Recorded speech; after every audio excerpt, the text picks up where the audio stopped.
তো ফ্রেন্ডস, আমার ভাই দেখো কচু নিয়ে এসেছে। কচুর শাক বানাবো আমি কোনোদিন কচু শাক এর আগে কাটিনি, এই প্রথম কাটছি।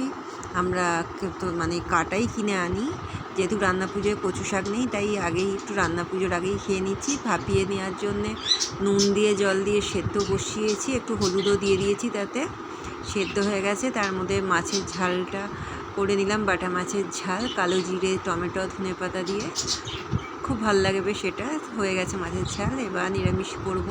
ছোলা, কাঁচা ছোলা ভেজানো হয়নি, তাই তেলের মধ্যেই ভাজতে দিয়ে দিয়েছি। দিয়ে কচু করছি।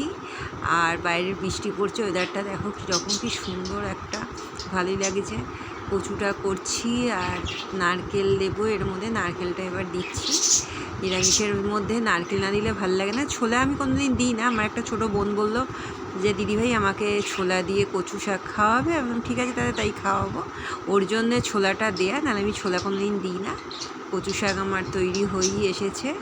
এবার এটা হয়ে যাবার পরে আমি তৈরি করব ছোটো মাছের, তৈরি হয়ে গেছে। এবার ছোটো মাছের বড়া তৈরি করছি, ওই কাদা চিংড়ি যেটা বলে, ওইটা বড়া তৈরি করছি। এটা গরম গরম মুচমুচেই ভালো লাগে খেতে, বসার সময় এটা তৈরিটা করে একবারে দিয়ে দিচ্ছি। তৈরি হয়ে গেছে আমার কাদা চিংড়ির বড়া, কচুর শাক, বাটা মাছের ঝাল। এটাই হচ্ছে আমার শনিবারের রান্না।